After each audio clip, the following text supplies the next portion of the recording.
Queridos amigos, sejam bem-vindos ao canal Videira Espírita. Mais uma vez estamos aqui para estudarmos a primeira obra codificada por Allan Kardec, que compõe a doutrina espírita, o Livro dos Espíritos.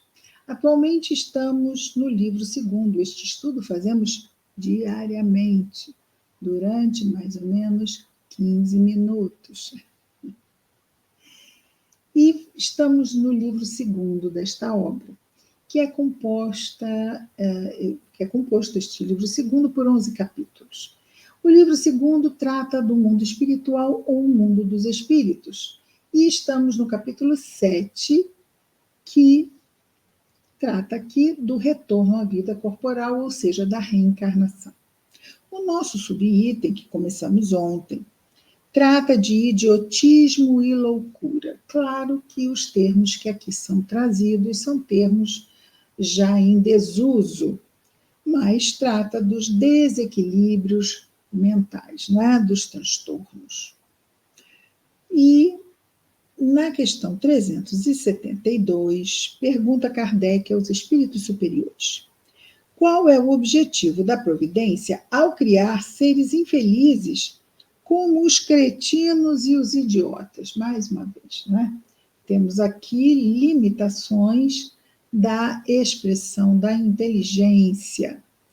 E aqui se usavam esses termos que hoje em dia, até comentamos ontem, não é? Viraram formas de insulto. Hoje não quer mais dizer de uma doença mental, mas é um insulto. Você é um idiota, você é um cretino, e ninguém vai buscar. Sabemos que não é boa coisa, mas já não fazemos mais pontes com as questões do passado. Mas aqui, sim, são doenças mentais, ok?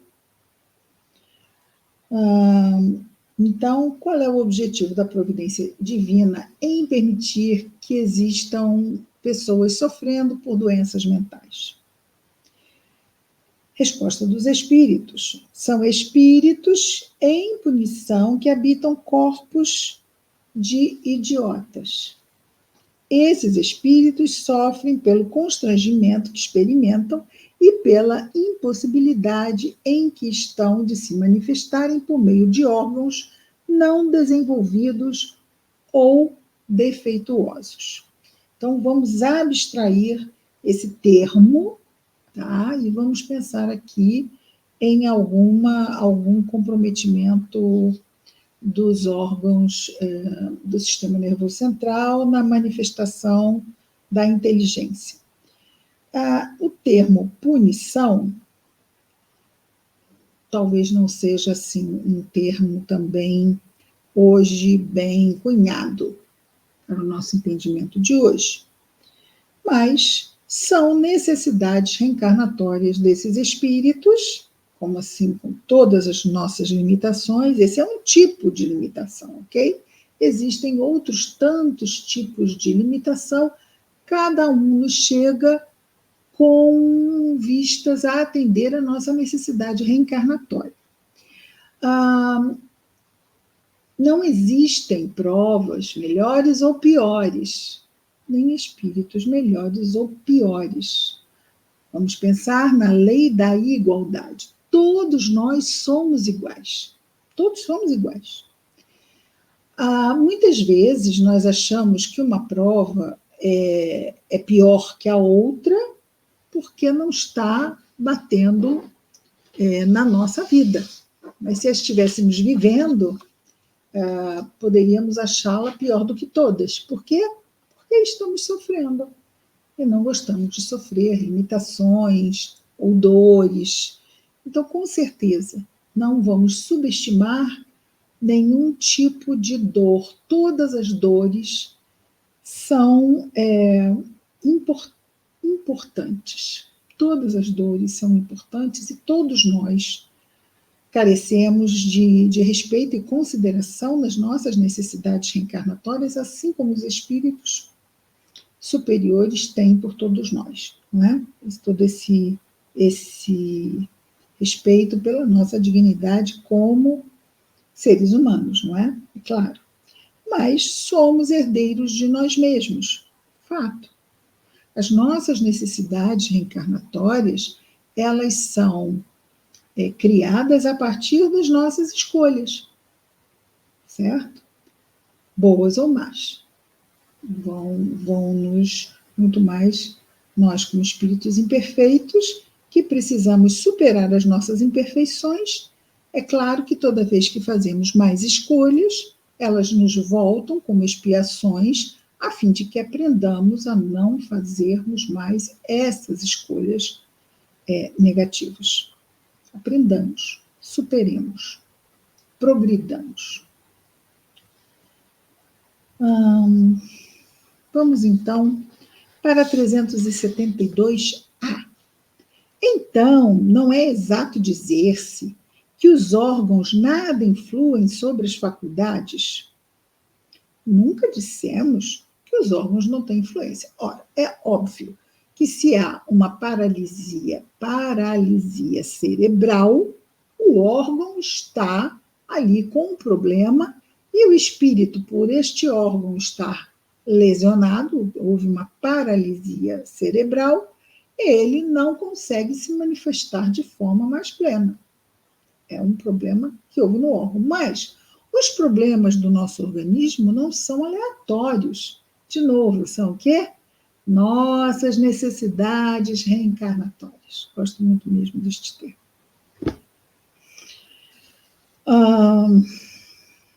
Nunca dissemos que os órgãos não têm influência. Tem, e muito grande, sobre as manifestações das faculdades, mas não produzem as faculdades. Eis a diferença. Então, vejamos. A limitação da dificuldade numa paralisia cerebral não é isso que fez com que aquele espírito tivesse uma necessidade. Não foi a paralisia que criou a limitação. Algo fez com que aquela limitação naquele órgão se expressasse, que aquela necessidade reencarnatória viesse naquele órgão. Alguma necessidade que foi criada no passado, né? Se a criança já nasceu assim, ok?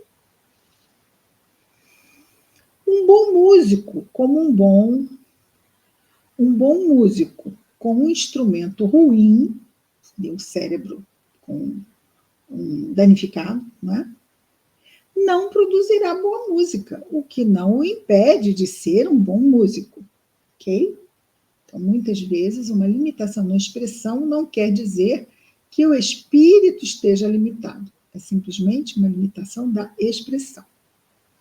E Kardec vai comentar dizendo-nos assim: é preciso distinguir o estado normal do estado patológico. No estado normal, o moral supera os obstáculos que a matéria lhe opõe. Mas há casos em que a matéria oferece tal resistência que as manifestações são entravadas, como nos casos de idiotismo e loucura. São casos patológicos em que a própria lei humana isenta a alma da responsabilidade de seus atos, uma vez que, neste estado, ela não goza de toda a liberdade. Então, suas escolhas estão comprometidas pela doença mental. Certo? 373. Eu peço apenas que tenham esta lembrança de que está se falando das doenças mentais na visão do século XIX.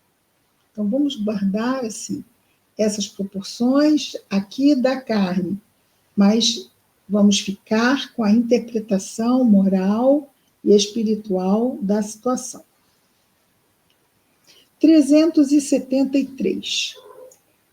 Qual o mérito da existência de seres como os que têm doenças mentais, essas doenças em que o cérebro se encontra lesionado na manifestação do espírito, não podendo fazer o bem nem o mal, não podem progredir. Ou seja, se eles não podem se expressar, se estão ali tolhidos, de uma ação mais ostensiva, mais racional, então qual é o mérito, já que eles não podem escolher entre o bem e o mal? A resposta dos espíritos é uma expiação imposta pelo abuso que fizeram de certas faculdades. É uma pausa temporária.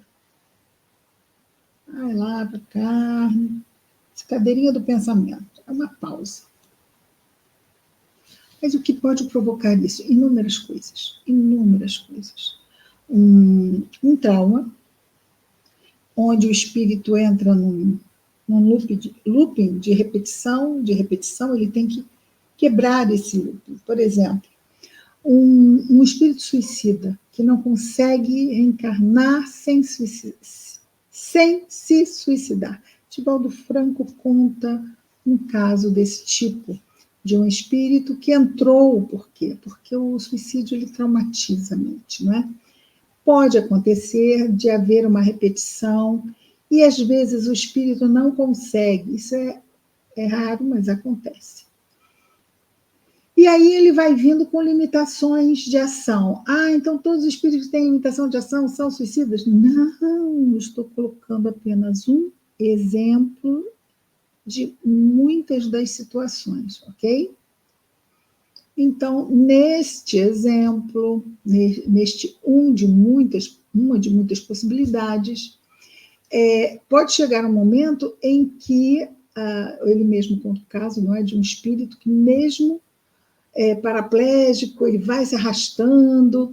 Então, quer dizer, cada vez ele reencarna, até uma hora que ele reencarna sem poder se mexer, para que ele pudesse sair da reencarnação sem se suicidar. Parece que não, mas ele não escolheu, ele estava limitado. Sim, mas ele abriu a possibilidade, a certeza, que é um fato, ele desencarnou sem se suicidar. E isto para ele já é um enorme feito. Muitas vezes vamos ficando descrentes de nós mesmos. E estes processos podem se aprofundar no nosso psiquismo. Ok? Sempre que os espíritos superiores lançam mão de certos recursos mais contundentes para um reencarnante, precisamos confiar que foi o mais misericordioso e justo processo que poderia estar acontecendo, porque são espíritos altamente preparados para encaminhar espíritos sofredores ou mais necessitados a reencarnações. É uma pausa temporária, dizem os espíritos. 373A. Assim, um corpo de uma pessoa que tem essa doença mental pode conter um espírito que tenha animado um homem de gênio em existência interior, ou seja, aquele que parece uma pessoa totalmente assim, catatônica, não consegue se expressar de forma alguma, poderia ter sido, numa encarnação anterior, um homem de gênio, ou seja, uma inteligência acima do comum? Sim. Às vezes, o gênio se torna um flagelo quando abusa dele, ou seja, quando a pessoa abusa do seu próprio gênio, da sua própria inteligência. Então, essa foi a resposta dos espíritos. Sim, às vezes o gênio se torna um flagelo. Para quem? Para ele mesmo, né? Quando dele se abusa, ou até mesmo para a humanidade.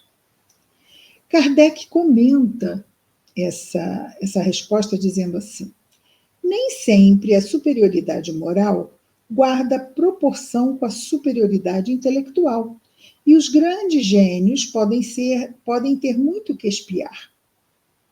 Daí resulta frequentemente para eles uma existência inferior à que tiveram e uma causa de sofrimentos. Os entraves que o espírito experimenta em suas manifestações, né, que está limitado em suas expressões, são para ele quais algemas que restringem os movimentos de um homem vigoroso, de um homem forte. Pode-se dizer que essas pessoas que têm esses estados mais comprometidos na sua expressão intelectual, cognitiva e mesmo motora, Pode-se dizer que são estropiados do cérebro, como o coxo é das pernas e o cego é dos olhos. Então, não envolve a psicomotricidade, só mesmo a parte psíquica, ou melhor, a motricidade, só mesmo a parte psíquica, a parte cognitiva, não é? A parte intelectual. Então, seriam o que ele chama de cretinos e idiotas, ok? De novo, não se usam mais esses nomes. Aliás, nem deve se usar quando se está chateado com alguém, são nomes mesmo feios, não é? Então, são lesões do cérebro, como ele diz aqui, estrupiados do cérebro, como o coxo é estrupiado quer dizer, tem uma lesão, não é? Nas pernas, e o cego dos olhos. Muito bem.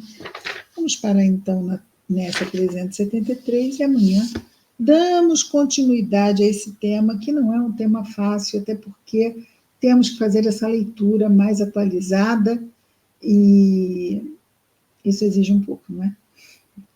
Então, amanhã estaremos de volta com o nosso projeto 15 Minutos, o livro dos Espíritos.